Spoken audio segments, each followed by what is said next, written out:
Hiditra avy hatrany kosa isika ao anatin'ny vaovao ara politika. Nananateraka fihaonana tamin'ny mpanao gazety tamin'ity androany ity ny avy eo anivon'ny sehatra fanaraha-masy ny fiainam-pireneny nandritra izany no namoahan'izy ireo ny tahirin-kevitra faraka ambin'ny folo izay namtinan'izy ireo ny fahitany ny zava-misy teto amin'ny firenena tamin'ny taona 2024 iny. Ho an'ny CFAFI dia mazava ny toeran'izy ireo ny amboadidy ny mpanao politika tamin'ny taondasa iny. Tatitra Vola Ravoavy Sary sy Rakotarsan.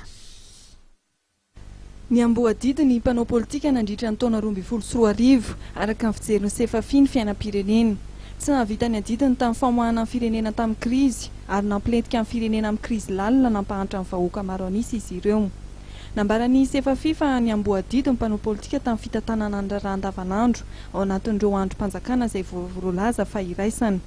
Ny amboadidy ihany koa tamin'ny tety androm-pifidianana izay nihisatra ny fanapahana azy ary nametraka fitsarana manokana ao amin'ny fifidianana mampisalasala. Tsy nahavita ny ezaka takin'ny fanatevenana ny fandriam-pahalemana sy ny fiarovana ny mponina. Anisan'ny nanamarika ny taona 2024 ny tsy fahombiazan'ny hetsika tandroka sy ny firongatry ny alatromby sy ny fitombon'ny fanafiana amin'ny tampiajiana ny tanan-dehibe. Ny amboadidy ihany koa ny mpanao politika manoloana ny ady amin'ny fanondranana tsokosoko sy ny kolokolo ao anatin'ny raharaha andramena. Mikasika manokana ny fampitsoran-keloka, anisan'ny asa nataon'ny CFAFI ny fanaovana atrikasa nandinihana momba ny FFM sy ny fampitsoran-keloka. Anisan'ny tsokevitra ny voaka tamin'izany ny mety hisiny tsy maty manota eto amin'ny firenena. Ho anay dia anisan'ny napieritreritra ary hoe mivokatra nisy hitanareo hatramin'izao fa mandeha ny ady-hevitra mikasika ny fampitsoran-keloka. Misy moa zany misy ny lalàna eo am-panatanterahana azy ny naraikitra ny fanjakana fa na zany na tsy zany misy eo anivon'ny fiarahamonina misy ny ady-hevitra mikasika ny fampitsoran-keloka fa tsy mandeha ho azy tsony zavatra io.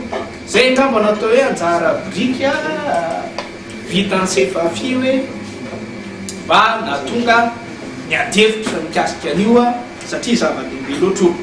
Mikasika ny fifidianana, anisan'ny fanontaniana apetraky ny CFAFI ny hoe mendrika ny fifidianana ve ny mpanao politika.